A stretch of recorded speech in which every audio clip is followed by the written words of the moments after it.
Hello students, case study के ऊपर हमने 20 क्वेश्चन डिस्कस किए थे। तो आज हम आगे डिस्कस करेंगे इस लेक्चर में फ्रॉम केस स्टडी नंबर 21। ये जो केस स्टडी है it is on section number 230 that is compromise arrangement. तो आप एक प्राइवेट लिमिटेड है, आप होली ओन्ड सब्सिडरी हैं एक पब्लिक कंपनी की, तो अंडरस्टूड है आप भी बन गए एक public company under section 2 subsection 71। कई काम हैं आपके, मैन्युफैक्चर, रिटेल, इंस्टीट्यूशनल, सेल्स। तो आपकी जो होल्डिंग कंपनी है ऑब्वियसली एक पब्लिक कंपनी है और लिस्टेड है। एक अरेंजमेंट की स्कीम के ऊपर बात हुई है सेक्शन 230 से 232 पे with regard to demerger. Demerger किसका? ये प्राइवेट लिमिटेड का अपनी होल्डिंग कंपनी के अंदर, लेकिन सिर्फ उसके दो division manufacturing and sales, that means पूरा का पूरा नहीं हो रहा है। That's why it is demerger not the amalgamation. Institutional sales का बिजनेस उसका चलता रहेगा। ट्राइब्यूनल ने ऑर्डर दिया है दोनों कंपनी को इक्विटी शेयर होल्डर्स की मीटिंग बुलाएं और एक्विजिट मेंबर्स जो हम पढ़ते हैं इन मेजॉरिटी एंड 75% इन वैल्यू ने एग्री कर दिया है 31 मई को।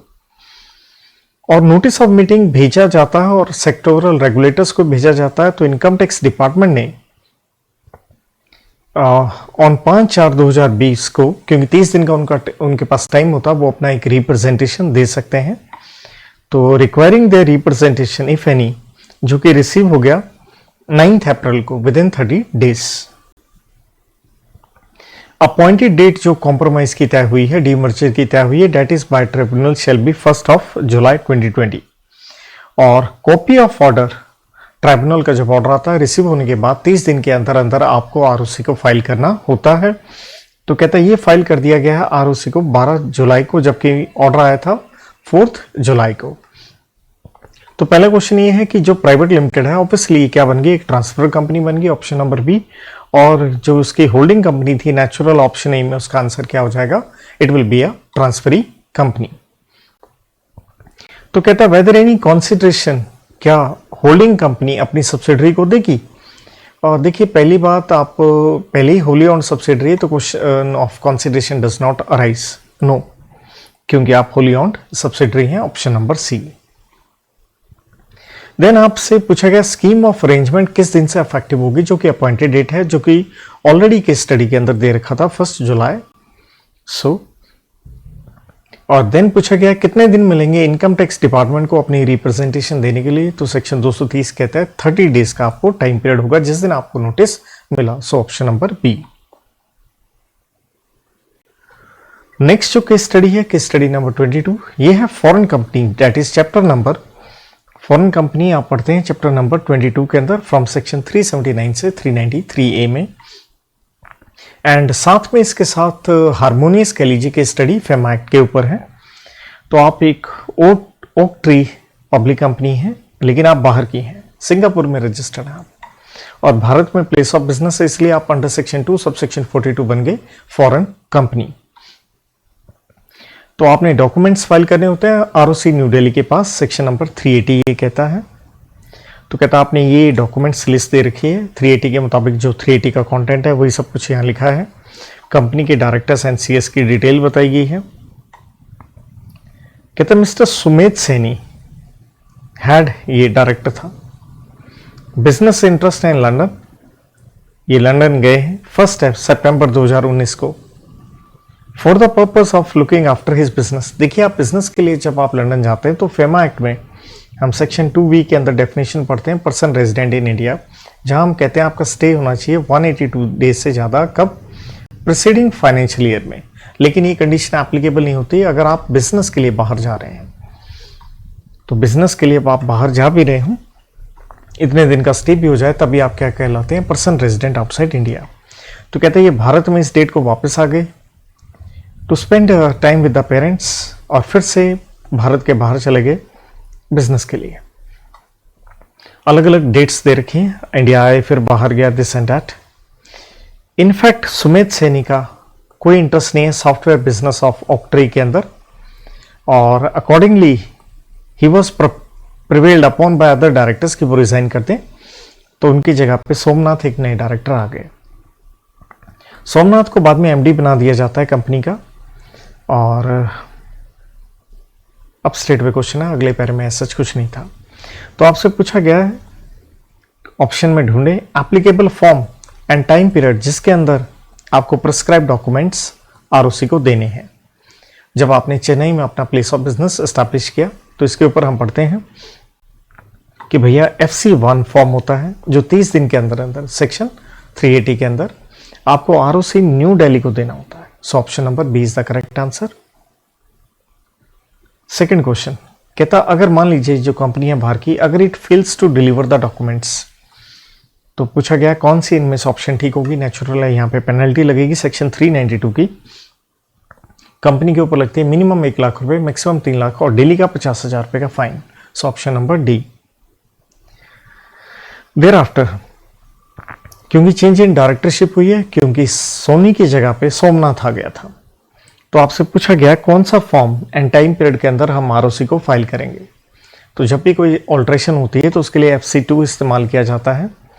30 दिन के अंदर अंदर आपको आरओसी को फाइल करना है, ऑप्शन नंबर ए। देन पूछा है सोमनाथ जो एमडी बने हैं वो हिंदुस्तान के बाहर 1 लाख USD अपने बेटे को भेजना चाहते हैं पढ़ाई के लिए। तो इसके लिए हम पढ़ के आते हैं LRS स्कीम फैमा में रूल नंबर 5 शेड्यूल नंबर 3 के अंदर 2.5 लाख रुपए अलाउड है। तो आपसे पूछा गया कौन सी इसमें से सिचुएशन ठीक है। सो ऑप्शन नंबर डी ठीक है, क्योंकि यहां पे लिखा था कि 1 लाख रुपया, ये $1 लाख भेजना चाहते हैं। यहां पे option number C is the correct one, क्योंकि आप $1 लाख इन 1 इंस्टॉलमेंट भेज सकते हैं। बाकी क्योंकि ऑप्शंस में आप देखेंगे तो ये लिखा है 50,000 पहले बाद में इंस्टॉलमेंट होंगी, तो ऐसा कुछ नहीं होता, आप स्ट्रेट वे एक इंस्टॉलमेंट में भेज सकते हैं। So this is the option number C which is the correct one. ये थोड़ा हाईलाइट मुझसे सी ऑप्शन आएगा, ये ध्यान रखें। देर आफ्टर आपसे पूछा गया रेजिडेंशियल स्टेटस, वो सुमित सैनी बाहर जा रहे थे वो, तो आप बिजनेस के लिए जब बाहर जाते हैं तो आप बन जाते हैं PRY, person resident outside India, या नॉन रेजिडेंट कह लीजिए क्योंकि आप बिजनेस के लिए जा रहे हैं। So option number B.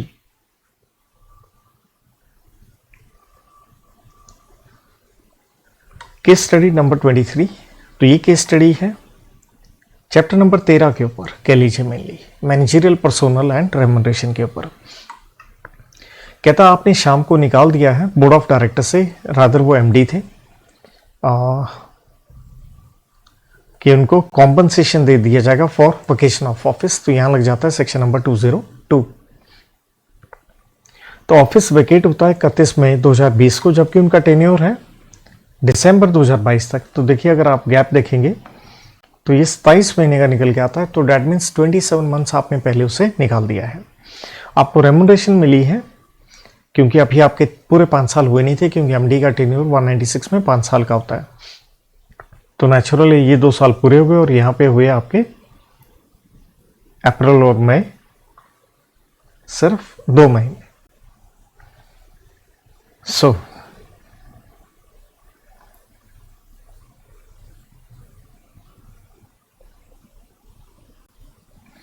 हम जब रेम्यूनरेशन देते हैं 202 के अंदर, तो हम एक फार्मूला इस्तेमाल करते होते हैं कि जो रेम्यूनरेशन मिला है उसका हम ले लेंगे एवरेज, लेकिन मैक्सिमम 3 साल का लेंगे, तो यहाँ 3 साल पूरे बने भी नहीं हैं।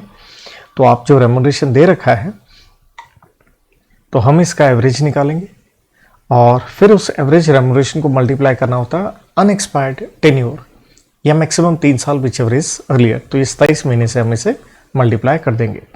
तो पहली बात है आपको एवरेज निकालना है, तो पर मंथ करने के लिए आप 26 महीने यहाँ हो जाएंगे, क्योंकि 2 साल प्लस 2 महीने, इस तरह से आप सॉल्व करेंगे इसे। देन ये क्वेश्चन प्रोबेबली इफेक्टिव कैपिटल के से रिलेटेड होगा। तो अगर इफेक्टिव कैपिटल निकालते हैं उसके अंदर आती है paid up capital, share application money नहीं आती, जनरल रिजर्व आता है, रिवोल्यूशन नहीं आता, security premium, long term loan ये भी पेबल आफ्टर 1 ईयर है तो ये भी आ जाएगा, वर्किंग कैपिटल लोन नहीं आते, और इन्वेस्टमेंट वगैरह हम माइनस करते हैं, मिसलेनियस एक्सपेंडिचर हम माइनस करते हैं। तो ये माइनस कर लेंगे, इफेक्टिव कैपिटल शेड्यूल 5 के मुताबिक कंप्यूट हो जाएगी। अब आप मिस्टर तुषार को नया MD बनाने जा रहे हैं तो उसको रिप्लेस कर रहे हैं। तो कंपनी ने डिसाइड किया हम उसको रेमुनरेशन देंगे 197 चार के मुताबिक। तो इस तरह से ये कुछ रेमुनरेशन उसका डिसाइड किया गया कि this is what we are going to pay him. तो ये फॉर द फाइनेंशियल ईयर 2021 आप उसे देना चाहते हैं, ध्यान रखिएगा आप उसे एडिशनल रेमुनरेशन या पर मंथ लिखा है। तो ये अपॉइंट हुआ है 31 जुलाई को, तो साल कंप्लीट होने में डैट मीन्स महीने हो गए 8। तो ध्यान ये रखना है इसका रेमुनरेशन, क्योंकि हो सकता है क्वेश्चन पूछा हो, तो टोटल निकालेंगे तो 8 मंथ से मल्टीप्लाई करेंगे। सिटिंग फीस 1 लाख रुपए दी गई है और यहाँ लिखा है 4 बोर्ड मीटिंग उसने अटेंड की है, सो 4 से मल्टीप्लाई भी कर लेंगे। तो देखिए जब आप एडिशनल रेमुनरेशन देते हैं, कहते हैं ये रेमुनरेशन दे रहे हैं in the capacity of consultant, और इसके लिए उसके पास रिक्विजिट क्वालिफिकेशन है जो कि एनआरसी ने अप्रूव किया है। तो ये हम चीज़ पढ़ते हैं कि अगर आपके पास रिक्विजिट क्वालिफिकेशन है, एनआरसी ने अप्रूव किया है, तो हम इसे रेमुनरेशन का हिस्सा नहीं लेके चलते हैं। तो अगर हमें कुछ नहीं आ जाता क्या ये पार्ट ऑफ रेमुनरेशन है, 197 के मुताबिक नहीं है, लेकिन अगर टोटल अमाउंट उसका कंप्यूट करना हो तो फिर हम इस तरह से एड अप करेंगे। तो हमें ये क्वेश्चन आगे देखना है। कहता है एक मेंबर जो है उसने कहा है कि मुझे contract of service of appointment दीजिए तुषार का। तो इसके ऊपर हम पढ़ते हैं MDWTD का contract of service public company में आपने ROC में रजिस्टर्ड ऑफिस में रखना होता है, या अगर रिटर्न नहीं है तो मेमोरेंडम उसका एक कॉपी आपको रखनी पड़ती है। तो कंपनी ने कहा कि हमारे पास राइटिंग में तो नहीं है। आइए क्वेश्चन देखें। तो पहला है कॉम्पनसेशन कितना मिलेगा, जो शाम को निकाल दिया था आपने, निकाल दिया था उसे जो मंथ्स थे, अगर आप यहाँ देखेंगे ये टोटल जो महीने हैं, इस पहली बात तो 2 साल तो पूरे हो गए, 24 महीने हो गए, और मई के बाद 12 तक ये 7 महीने बनते हैं, तो 24 + 7 31 महीने का यहाँ रेमुनरेशन उसे मिलेगा। तो देखिए कैसे निकाला हमने रेमुनरेशन, वो 3 साल थे जो मैंने कहा था, आप क्या कीजिएगा टोटल 3 साल नहीं 26 महीने, तो डिवाइड बाय 26 की एवरेज आया, राइट। और फिर हमने क्या करना है, ये एवरेज को मल्टीप्लाई कर देना है जितने महीने पहले आपको निकाला जा रहा है, तो ऑप्शन नंबर डी। देन देखिए इफेक्टिव कैपिटल पूछी, तो मैंने ऊपर सॉल्व कर दिया था, उसी को देखेंगे आपने, ये ब्रैकेट में मैंने यहाँ लिख के भी दिया है, so option number C. Then पूछा मैक्सिमम अमाउंट जो मिस्टर तुषार को आप दे सकते हैं as per provisions of companies act. तो ये नहीं पूछा कि क्या ये रेमुनरेशन का हिस्सा है या नहीं है। तो जैसे मैंने वो मल्टीप्लाई बाय 8 किया था या सिटिंग फीस को 4 से मल्टीप्लाई किया था, तो उसके हिसाब से ये 82 लाख निकल के आएगा। कैसे निकल के आएगा, बहुत इंपॉर्टेंट है, स्टार क्वेश्चन ये। देखिए अगर हम कंपनी की इफेक्टिव कैपिटल निकालते हैं तो वो निकली थी 19 करोड़। तो अगर कंपनी की इफेक्टिव कैपिटल 19 करोड़ होती है और क्योंकि क्वेश्चन में प्रॉफिट नहीं दे रखे, इनएडिक्वेट हो या लॉसेस हो, तो हम पर पर्सन को दे सकते हैं 60 लाख। तो 60 लाख आप बोलेंगे, राइट। और ये 60 लाख पर एनम होता है, तो हमने इसको प्रोपोर्शनेटली 8 मंथ्स के ऊपर कन्वर्ट किया है, क्योंकि उसका टेन्योर 8 महीने का बनता है। और फिर वो जो भी उसे DA वगैरह पर्क्स वगैरह जो मिल रहे थे, देखिए इंटू 8 से मल्टीप्लाई किया, ये सिटिंग फीस है, तो इस तरह से ऑप्शन नंबर सी निकल के आएगी। अगला क्वेश्चन है for removal of mister Shyam, आप निकालना चाहते हैं, कहता कौन सा रेजोल्यूशन पास करना होगा, which type of resolution was required to be passed and what was the last date till which mister Tushar जो नया आया MD उसकी जगह पे। तो देखिए हम सेक्शन 203 के अंदर पढ़ते हैं होल टाइम KMP, तो उसका हमें वेकेशन करना होता है, बोर्ड को फिल करना होता है 6 महीने के भीतर। सो 6 महीने के भीतर, तो आप 6 महीने ऐड करेंगे जिस दिन शाम गया था, तो ये डेट निकल के आएगी। आप ऊपर देख भी सकते हैं इसको, 6 मंथ्स क्या बनेंगे, तो उसको निकाला है बोर्ड ने, तो बोर्ड रेजोल्यूशन सेक्शन 203 के मुताबिक। कहता क्या कंपनी का कंटेंशन सही है कि आप डिनाई कर रहे हो इंस्पेक्शन मिस्टर जे को, जो कि वो कॉन्ट्रैक्ट ऑफ सर्विस देखना चाहता था, और उसके क्या परिणाम होंगे। तो देखिए आप डिनाई तो नहीं कर सकते हैं कि करेक्ट नहीं है। अगर कॉन्ट्रैक्ट राइटिंग में नहीं है स्टिल आपको मेमोरेंडम देना है, मगर आप सेक्शन 190 का अगर डिफॉल्ट करेंगे तो पेनल्टी लगती है 5000 OID के ऊपर, और कंपनी के ऊपर लगती है 25,000 रुपये की। So option number C. Question number next 24th FEMA act के ऊपर ये केस स्टडी है। तो अगर आप एक पब्लिक कंपनी है, रजिस्टर्ड ऑफिस न्यू दिल्ली में है, और बोर्ड ऑफ डायरेक्टर्स के बारे में बताया गया है, फॉरेन एक्सचेंज अर्निंग्स बताई गई हैं कंपनी की, और देखिए 4 साल की बता रखी हैं। फॉरेन एक्सचेंज अर्निंग्स का रेलिवेंस कहाँ आता है, शेड्यूल 3 के अंदर हम पढ़ के आते हैं, रूल 5 के अंदर।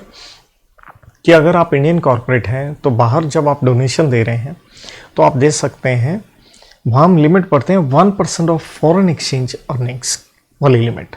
तो इसलिए वो 3 साल की फॉरेन एक्सचेंज हमें देखनी होती है, 1% की लिमिट पिछले 3 साल 4 साल के अंदर की। तो ये इसका रेलिवेंस है।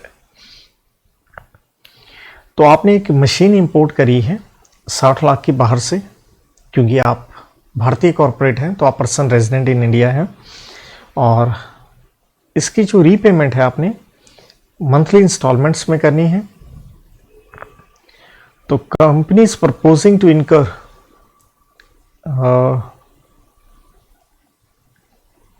कहते हैं मंथली 5 इंस्टॉलमेंट में आप कर रहे हैं, जो कि कंपनी ने पेमेंट कर भी दी है। और company 7500 USD foreign print media में एडवर्टीजमेंट कर रही है। तो 10,000 तक आप कर सकते हैं, आपको कोई सेंट्रल गवर्नमेंट की अप्रूवल की ज़रूरत नहीं होती। आप डोनेट करें 2 lakh to a technical institution बाहर for research. So Indian corporate की डोनेशन वाली यहाँ लिमिट लगेगी। मिस्टर जे जो है वो अपने परिवार के साथ भूटान गए हैं ऑन प्राइवेट विजिट। इसके लिए फॉरेन करेंसी अलाउड नहीं होती है। भारत आते समय वो 100 रुपए के नोट के हिसाब से 75,000 ले आए। तो अगर आप नेपाल भूटान जाते हैं 100 रुपए की डिनोमिनेशन में कोई लिमिट नहीं है, जितना मर्जी आप पैसा लेके आ सकते हैं। मिस गीतिका देवी अपने बेटे स्वप्निल के पास बाहर जाते हैं मिशिगन USA, और इस डेट को वापस आ जाते हैं। कुछ समय रहती हैं अपने छोटे बेटे के साथ, मदर के साथ, फिर बाहर चली जाती हैं और फिर इंडिया में आ जाते हैं। इसके बाद गीतिका देवी इस डेट को बाहर चलेगी और उसके बाद तब से वो बाहर हैं। तो डैट मीन्स ये पक्का क्वेश्चन हमें मिलेगा रेजिडेंशियल स्टेटस सेक्शन 2B के हिसाब से निकालने वाली लिमिट जो 182 वाली है। तो देखिए, तो हमें ये डेज वगैरह बाद में कंप्यूट करने होंगे। Let's have a look at the questions. तो पूछा गया ये है कि आपने 6 ये जो 60 लाख की मशीनरी जो इंपोर्ट करी है 5 इक्वल मंथली इंस्टॉलमेंट में देना चाहते हैं, कौन सी करेक्ट ऑप्शन है? क्या ये कैपिटल अकाउंट ट्रांजैक्शन है या करंट अकाउंट ट्रांजैक्शन है? देखिए, अगर आप 6 महीने तक देते हैं तो हम करंट अकाउंट ट्रांजैक्शन की डेफिनेशन पढ़ के आते हैं, जहां पढ़ते हैं हम short term credit facility in the ordinary course of business. तो ये करंट अकाउंट ट्रांजैक्शन है। So option number C। Then ये जो दोषी साहब बाहर गए थे और 75,000 भूटान से 100 रुपए के लिए आए थे, तो इस पर कोई लिमिट नहीं है। ऑप्शन नंबर A आप लेके आ सकते हैं, कोई भी अमाउंट जितना मर्जी, चाहे 5 करोड़ हो। थर्ड क्वेश्चन, गीतिका देवी जो है कि वो भारत में भी हैं बाहर भी हैं, तो उनका रेजिडेंशियल स्टेटस पूछा गया है।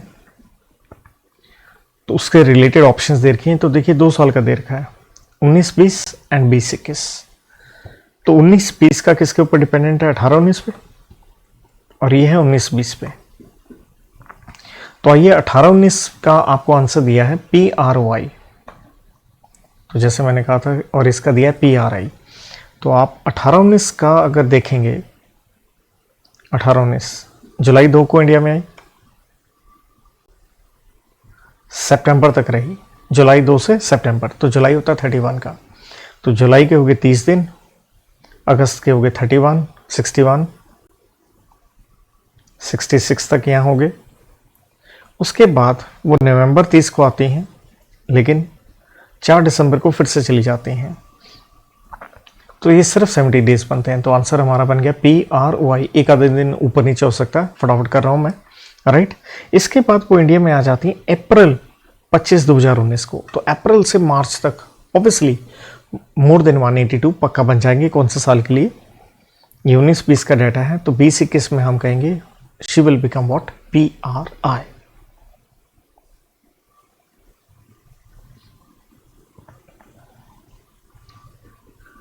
नेक्स्ट क्वेश्चन है, कहते हैं ये कंपनी 7500 फॉरेन प्रिंट मीडिया में देना चाहती है। तो बिल्कुल आप दे सकते हैं, क्योंकि 10,000 की लिमिट है, आपको कोई सेंट्रल गवर्नमेंट की अप्रूवल की जरूरत नहीं। Option number B।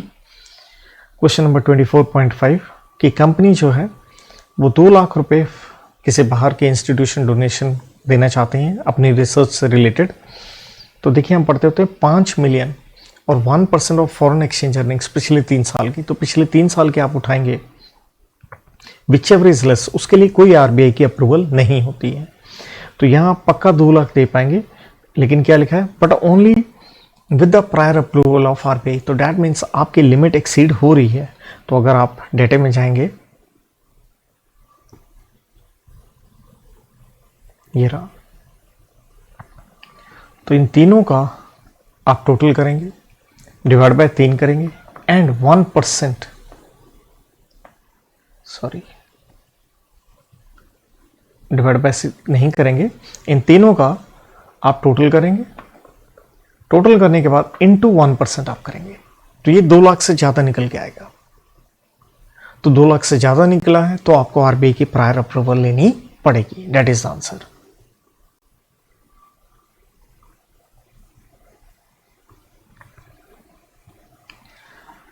Case study 25, ये है सेक्शन 232 रेड विद 202 के ऊपर।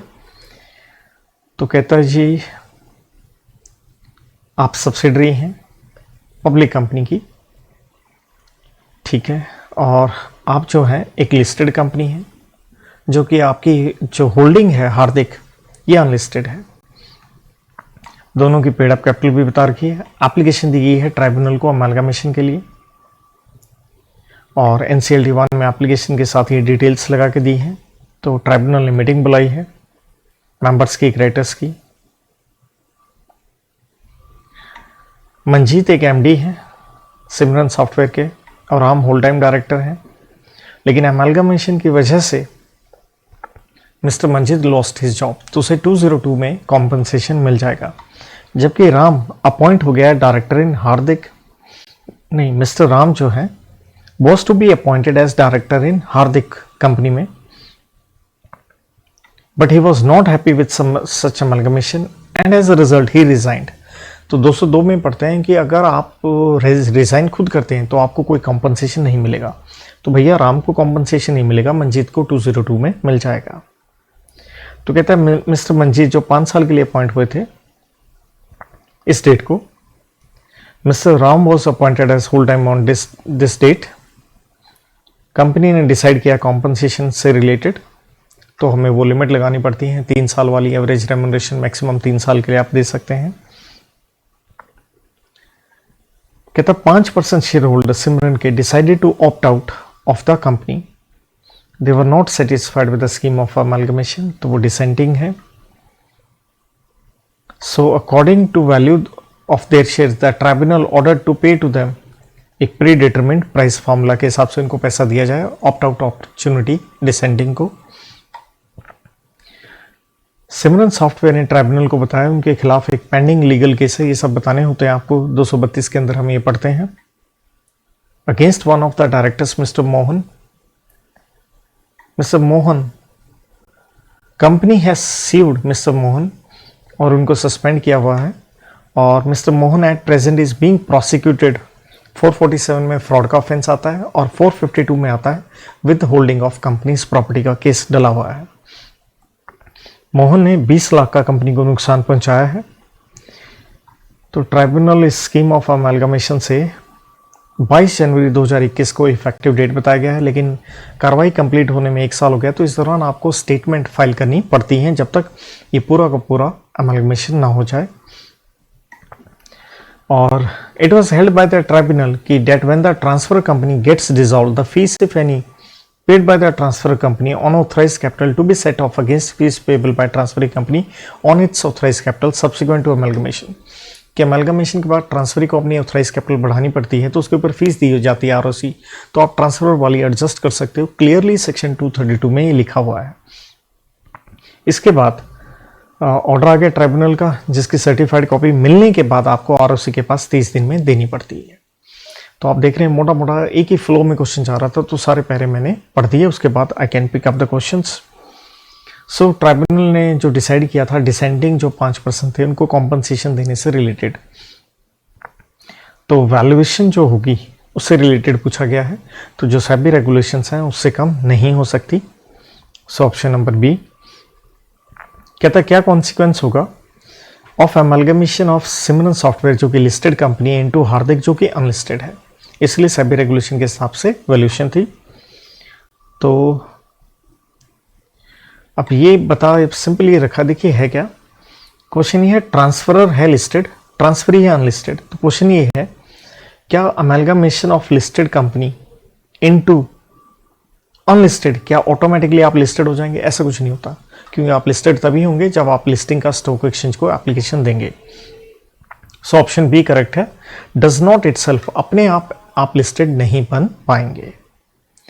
नेक्स्ट क्वेश्चन कहता है, क्या लीगल ऑब्लिगेशन होगी इम्पोज्ड ऑन द कंपनी कि जब तक स्कीम कंप्लीट ना हो जाए तो आपको एक स्टेटमेंट प्रिस्क्राइब्ड फॉर्म में आरओसी को देनी पड़ती है, certified by practising CACA/CS। So option number B. तो जैसे हमने पढ़ा था, सिर्फ मंजीत को ही कॉम्पनसेशन मिलेगा for the loss of office. तो ऑप्शन बी यही है क्वेश्चन इस पे। और 5वां क्वेश्चन है, मिस्टर मोहन जो कि सस्पेंड हो गए थे क्योंकि उनके ऊपर फ्रॉड वगैरह का केसेस था, बताइए लीगल प्रोसीडिंग उसके खिलाफ चलती जाएगी? तो सेक्शन 240 में हम पढ़ के आते हैं, यस बिल्कुल चलती जाएगी। तो यहाँ पे क्योंकि हमें ऑप्शंस कुछ इस तरह की दे रखी हैं, तो जैसे मैंने कहा था केस विल कंटिन्यू, तो ऑप्शन नंबर 2 भी ठीक है। और ऑनगोइंग प्रोसिक्यूशन जो केस चल रहा है उससे कोई फर्क नहीं पड़ेगा अमेलगमेशन पे, ये भी ठीक है। So answer is option number C, क्योंकि पॉइंट नंबर 2 भी ठीक है एंड 4 भी ठीक है।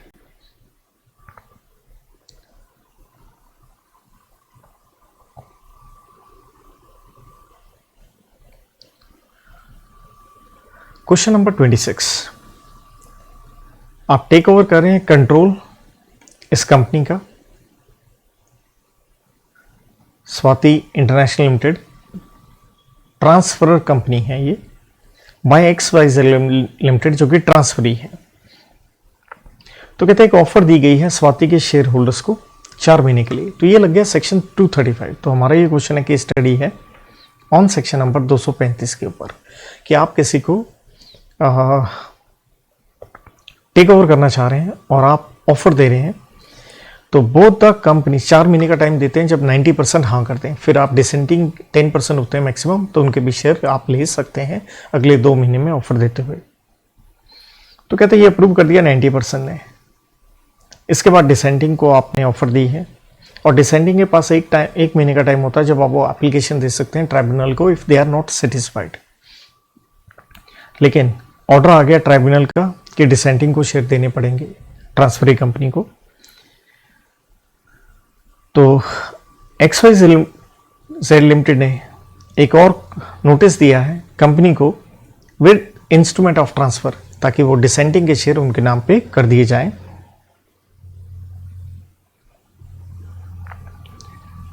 और उन्होंने कंसिडरेशन भी स्वाति को दे दी है, जो कि उनके पास 1 साल तक रहती है, और पैसे डिसेंडिंग को दिए जाते हैं 235 में 60 दिन के भीतर। तो स्वाति जो है देयर अपॉन रजिस्टर कर लिया, उन्होंने डिसेंटिंग के शेयर दे दिए थे XYZ को और कंसिडरेशन दे दिया, और ये कंसिडरेशन सेपरेट बैंक अकाउंट में रखा जाता है। मिस्टर मनोज जो कि MD हैं स्वाति के, अपॉइंटेड एज MD 15 अप्रैल को, और उनको रीअपॉइंट किया गया है 2 अप्रैल 2020 को फॉर द नेक्स्ट 5 years कि he will get compensation in case of early vacation. तो 202 सेक्शन लग गया कि अगर आपको निकाला जाता है तो आपको कॉम्पनसेशन मिल जाएगा। So due to merger of companies he lost his job, तो ऑब्वियसली उन्हें कॉम्पनसेशन मिलेगा। पिछले 5 साल का उनका ये रेम्युनरेशन दे रखा है, तो आप पिछले 3 साल का एवरेज आप निकालेंगे, और मैक्सिमम आप 3 साल का ही रेम्युनरेशन दे सकते हैं, ना कि 5 साल का उसे मिलेगा, क्योंकि यही 202 में लिखा है। मनोज जो है वो डायरेक्टर हैं किसी और कंपनी में भी, टॉप इलेक्ट्रिकल्स में, एक अनलिस्टेड कंपनी है, टर्नओवर है 150 crore. The present MD of top electricals वो रिटायर होने वाला अगले 2 महीने में। सो मनोज क्योंकि अभी MD नहीं है स्वाति में, तो टॉप के डायरेक्टर्स ने डिसाइड किया है कि इसको MD बना दिया जाए, तो वो MD बन गया। इंक्लूडिंग मिस्टर मनोज, टॉप के जो डायरेक्टर्स हैं 14 हैं with 2 independent directors. Company further funds raise करना चाहती है 10 करोड़। आप लिस्टेड कंपनी बन रहे हैं, तो लिस्टेड होते हैं तो इंडिपेंडेंट डायरेक्टर आपको 1/3 रखने पड़ते हैं, तो आप लिस्टेड हो जाते हैं। अब क्वेश्चन आ रहे हैं, कहता है जब स्कीम अप्रूव कर दी मेजोरिटी ने 235 के अंदर, कितना टाइम होता है कि the company shall communicate to dissenting share holders of its intent to acquire their share. तो 2 महीने का टाइम होता है यहाँ पे मिलेगा क्योंकि आपने 90% ने हाँ कर दिया, तो 2 महीने के अंदर अंदर आप अपनी इंटेंशन उनको बता सकते हैं। और जो फंड्स मिलेंगे, जैसे मैंने कहा था, सेपरेट बैंक अकाउंट में रखे जाएंगे और आपको कॉम्पनसेशन मिल जाएगा 60 दिन के भीतर भीतर। अब वो जो कॉम्पनसेशन देना था, तो देखिए पिछले 3 साल लिया, उसका एवरेज निकाला, मल्टीप्लाई किया 3 से, तो ये ऑप्शन नंबर बी आ गई। और देखिए ये जो एग्जैक्टली जैसे मैं ये कुछ हाईलाइट किया, अगर आपको पीडीएफ चाहिए हो तो आप मुझसे ले भी सकते हैं। मिस्टर मनोज की अपॉइंटमेंट एज एमडी जो होती है, subject to approval by resolution at general meeting, that is section number 196 के अंदर। तो कहता है कितने दिन के भीतर भीतर returns need to be filed in the prescribed form. तो हमें 60 दिन के अंदर अंदर आरओसी को ये रिटर्न फाइल करनी पड़ती है। देन टॉप इलेक्ट्रिकल लिमिटेड क्योंकि लिस्टेड हो गया है, तो कहता बताइए उसको बोर्ड ऑफ डायरेक्टर में चेंज क्या करना होगा। क्योंकि इंडिपेंडेंट आपके 2 थे, टोटल 14 थे, तो आपको इंडिपेंडेंट अब कितने लेने पड़ेंगे, 14 का 1/3 करोगे तो ये 5 निकल के आता है। तो ऑलरेडी 2 आपके पास हैं, 3 और लाने पड़ेंगे। So option number C is correct कि आपको 3 और अपॉइंट करने पड़ेंगे। अगली केस स्टडी है section 247 registered valuer and removal of name of company by ROC. तो आप GECL एक पब्लिक कंपनी है, सेंट्रल गवर्नमेंट के पास 21% शेयर है, स्टेट गवर्नमेंट के पास आपके 23% शेयर है। 21 और 23 ऐड करेंगे तो ये बना 44। तो आप गवर्नमेंट कंपनी नहीं बने, क्योंकि गवर्नमेंट कंपनी बनने के लिए कोई भी गवर्नमेंट के साथ मिल मिला के 51% शेयर होने चाहिए, क्योंकि ये 10% किसी और कंपनी के पास है, तो इसको ऐड नहीं करेंगे। अब कंपनी क्या करना चाहती है, असर्टेन करना चाहती है market value of its assets, तो इसलिए रजिस्टर्ड वैल्यूअर जो अपॉइंट करना है उससे रिलेटेड कुछ लोगों को शॉर्टलिस्ट किया गया है। जैसे एक मिस्टर आनंद है, ये लंदन में प्रैक्टिस कर रहे थे 5 साल से, अभी इंडिया में आए हैं 1 महीने से। तो देखिए रजिस्टर्ड वैल्यूअर के लिए 247 में कंडीशन है आप रजिस्टर्ड वैल्यूअर ऑर्गेनाइजेशन के मेंबर होने चाहिए, तो ये आदमी अपॉइंट नहीं होगा। और ये भी इंडिया में आया। और एक कंडीशन और होती है, पर्सन रेजिडेंट इन इंडिया होने चाहिए।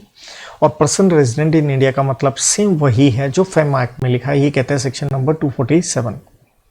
नंबर 2, आप आलोकनाथ एक वैल्यूअर मेंबर है रजिस्टर्ड वैल्यूअर ऑर्गेनाइजेशन के, तो ये पार्टनर है, इनकी एक फर्म है, तो इनको सेकंड प्रेफरेंस दी गई है। तीसरा है, ये एक और MNC वैल्यूअर्स है, ये एक LLP है। All the partners registered valuer organisation के मेंबर हैं, तो इनको थर्ड प्रेफरेंस दी गई है। GECL के पास 15% पेड अप कैपिटल, ये PML की भी है, लेकिन ROC को लगता है PML कोई काम नहीं कर रहा, तो उसने करी फिजिकल वेरिफिकेशन। तो अगर काम नहीं कर रहा, 248 में ROC के पास पावर है, उसका नाम रजिस्टर में से काट सकता है, स्ट्राइक आउट। तो फिजिकल वेरिफिकेशन के बाद ये पता चला कंपनी कोई काम नहीं करी, इसके लिए नोटिस दिया गया कंपनी और सारे डायरेक्टर्स को, भी आपका नाम काटा जाएगा। 30 दिन का टाइम होता है आपको एक्सप्लेनेशन देनी है, तो ये नहीं दोगे तो वो नाम काट देगा। तो आपका नाम काट दिया गया 30 अक्टूबर को, और इससे रिलेटेड ऑफिशियल गैजेट में छाप भी दिया गया है। मिनिस्ट्री ऑफ कॉर्पोरेट अफेयर्स की साइट पे भी इसे चढ़ा दिया गया है, और कंपनी होगी डिसॉल्व। क्योंकि डिसोल्यूशन का ऑर्डर आ गया 248 के अंदर, तो obviously certificate of incorporation company का कैंसिल हो गया। लेकिन हम सेक्शन 252 के अंदर पढ़ते हैं कि आप 3 साल के अंदर अंदर आप ट्राइब्यूनल को अपील कर सकते हैं। तो पहला क्वेश्चन आता है कि वो जो 25% सेंट्रल गवर्नमेंट के पास थे, 23% गुजरात गवर्नमेंट के पास थी, तो क्वेश्चन ये पूछा गया है कौन सी ऑप्शन ठीक है। तो हम कहेंगे आप गवर्नमेंट कंपनी नहीं है, क्योंकि आपकी इक्विटी 44% है, जबकि चाहिए 51%। नेक्स्ट, वो जो हम रजिस्टर्ड वैल्यूअर बना रहे थे, फर्स्ट ऑप्शन दी थी मिस्टर अनंत को, तो उससे रिलेटेड है, तो ऑब्वियसली वो नहीं बन सकता क्योंकि वो पर्सन रेजिडेंट इन इंडिया नहीं है।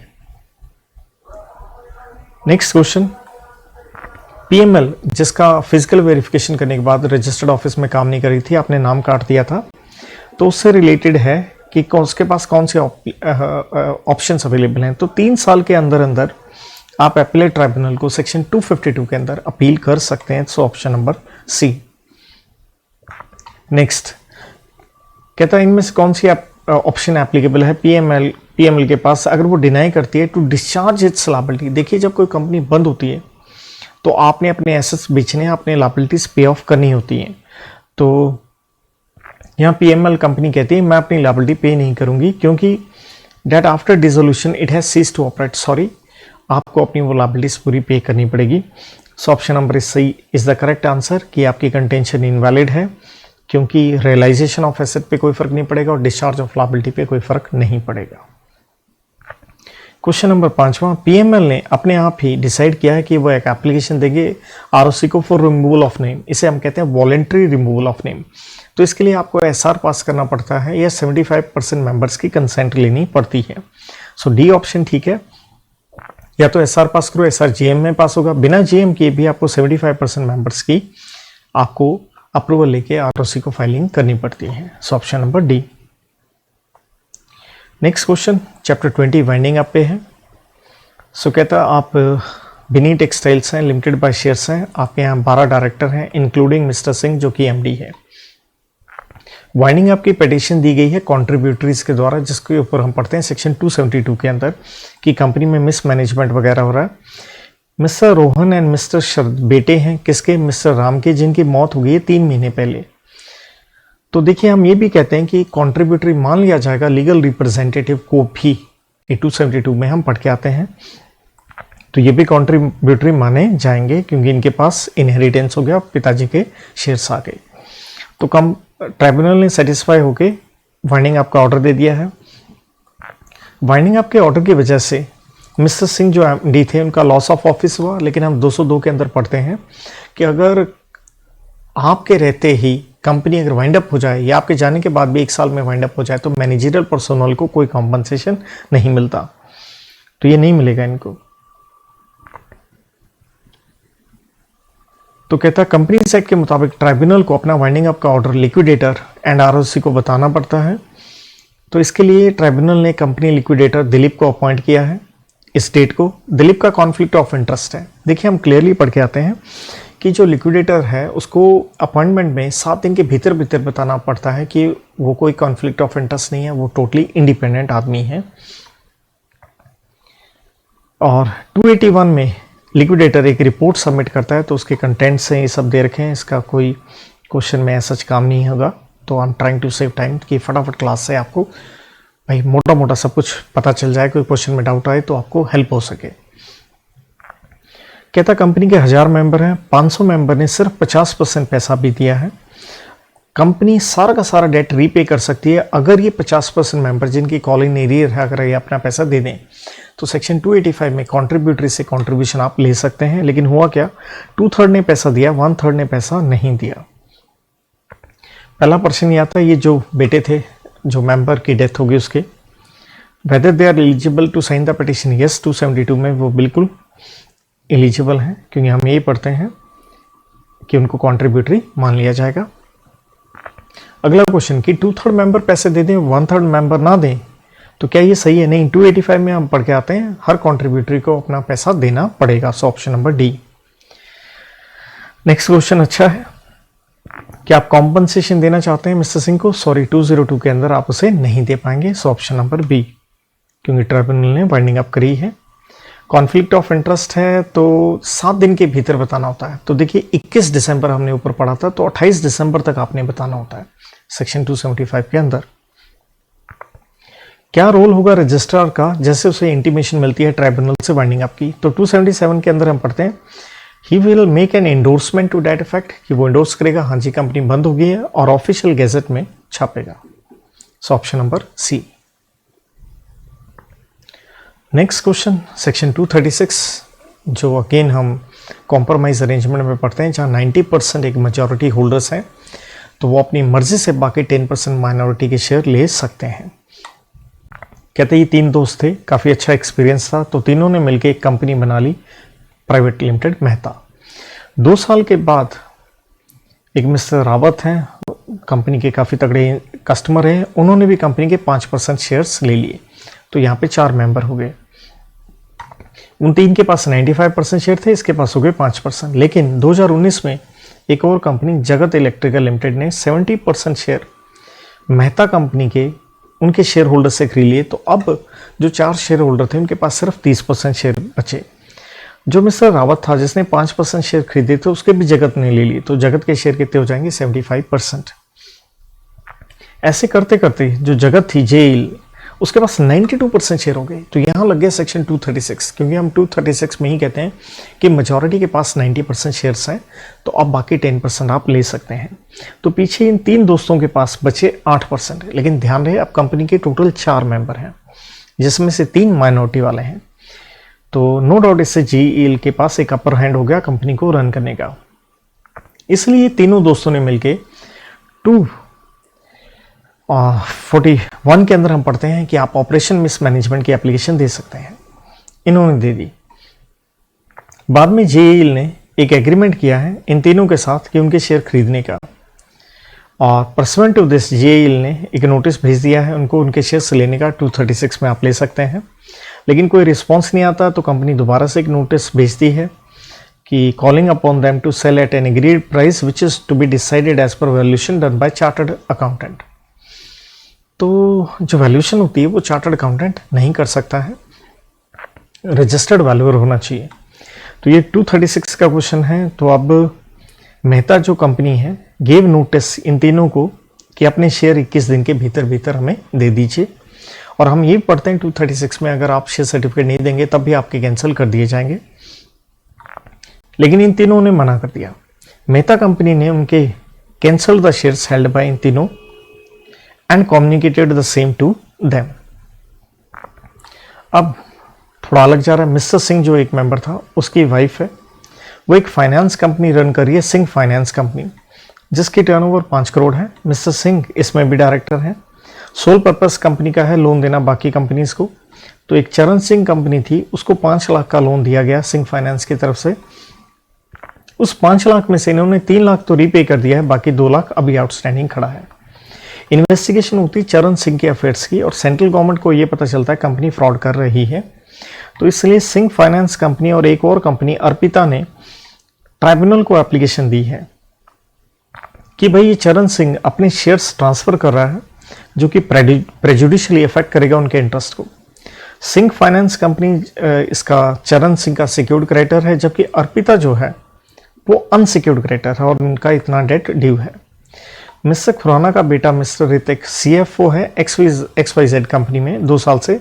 सेंट्रल गवर्नमेंट ने उस कंपनी में इंस्पेक्टर अपॉइंट किया इन्वेस्टिगेशन के लिए कि जो भी मैल प्रैक्टिसेस हो रही हैं उसको देखा जा सके।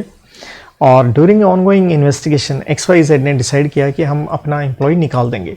तो हम 218 में पढ़ते हैं आप एम्प्लॉय के खिलाफ कोई नेगेटिव कार्रवाई नहीं कर सकते बिना NCLT की अप्रूवल के। तो काफ़ी कुछ क्वेश्चन में मिल गया हमें।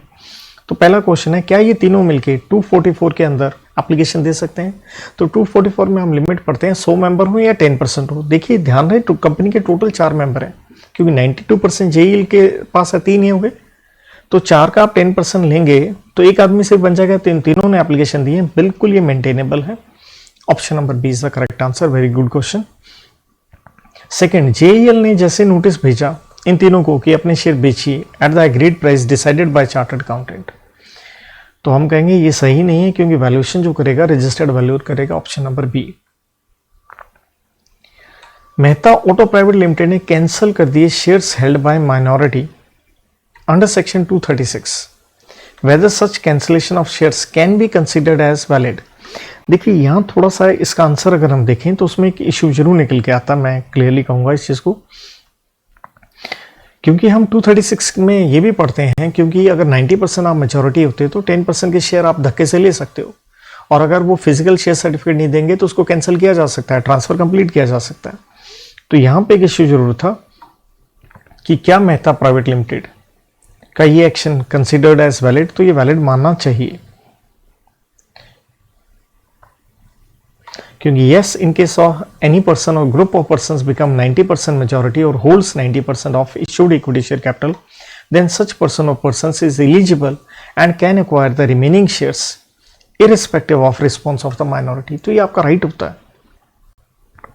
बट यहाँ पे ऑप्शन नंबर आंसर में जो दी गई है वो बी दिया गया है। सो ये एक हिस्सा कह लीजिए जहाँ से अवल से कि आंसर बी दिया गया है, लेकिन ए part is also absolutely correct and physical certificate नहीं देता तो आप उनका कैंसिल भी कर सकते हैं, ये भी सही है।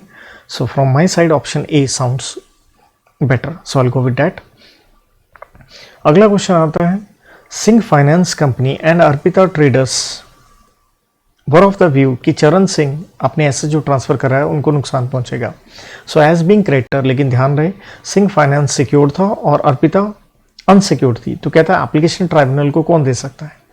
तो नेचुरल अगर आप एसेट ट्रांसफर कर रहे हैं, अनसिक्योर्ड क्रेडिटर का कोई राइट नहीं होता, तो सिर्फ सिक्योर्ड क्रेडिटर ही एप्लीकेशन दे सकते हैं। So option number B.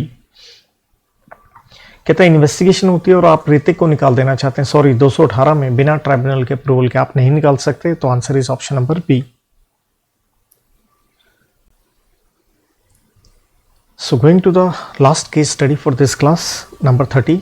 ये है सेक्शन 186 के ऊपर LIG loan investment guarantee. Read with कुछ और एक सेक्शन भी है। तो आप एक पब्लिक कंपनी है और ये 3 डायरेक्टर हैं, 4 और भी डायरेक्टर हैं, तो 7 हो गए। इन डायरेक्टरों के पास काफ़ी तजुर्बा है, ये वो लिखा है। पेड अप कैपिटल कंपनी की बताई गई है 6 करोड़, रिजर्व्स बताए गए हैं 2.5 करोड़, टर्नओवर है 55 करोड़। कंपनी के पास सरप्लस फंड से आप इन्वेस्ट करना चाहते हैं किसी और कंपनी के इक्विटी शेयर्स में। LIG सेक्शन 186 लग गया, जहां हम लिमिट लगाते हैं 100% वाली रिजर्व और प्लस प्रीमियम और 60% of paid up capital plus reserve plus premium whichever is higher. So कहते हैं मीटिंग अटेंड की जाती है, 5 डायरेक्टर साथ थे, 5 ने अटेंड की, तो हम कहते हैं 186 के लिए यूनानिमस बोर्ड रेजोल्यूशन पास होना चाहिए, बट 3 ने ही कंसेंट दिए, तो 186 में आप इन्वेस्ट नहीं कर पाएंगे। तो कहता है आप कुछ और काम भी करना चाहते हो, कंपनी कोई थीम पार्क वगैरह बनाना चाहती है, इसके लिए बोर्ड ऑफ डायरेक्टर्स ने 10 सितंबर को 3 बजे मीटिंग रखी है रजिस्टर्ड ऑफिस में। 10 सितंबर 3 बजे, लेकिन ये मीटिंग नहीं हुई, कॉरम 174 में नहीं था, मीटिंग अर्जन हो गई। अर्जनमेंट के बाद 174 ये कहता है नेक्स्ट वीक होगी, same day same time same place. तो पहला क्वेश्चन आपसे ये पूछा गया है कि जब आप इन्वेस्टमेंट करना चाहते हैं 50 लाख रुपए,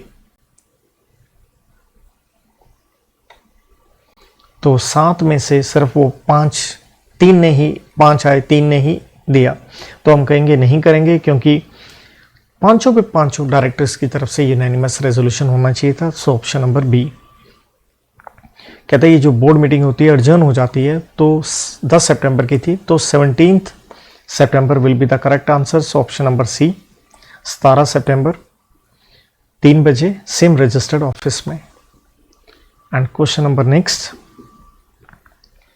कहता कंपनी में इंडिपेंडेंट डायरेक्टर की कोई बात नहीं हुई, क्या इंडिपेंडेंट डायरेक्टर अपॉइंट करने होंगे? इंडिपेंडेंट डायरेक्टर चाहिए अगर पेड अप कैपिटल हो 10 करोड़ या टर्नओवर हो आपकी 100 करोड़ या आउटस्टैंडिंग लोन वगैरह 50 करोड़ से जाता हूँ, ऐसी कोई लिमिट ऊपर नहीं थी, क्योंकि हमने पेड अप कैपिटल देखा था 6 करोड़ था, टर्नओवर 55 करोड़ थी, तो आपको कोई अपॉइंट करने की जरूरत नहीं है। ऑप्शन नंबर सी।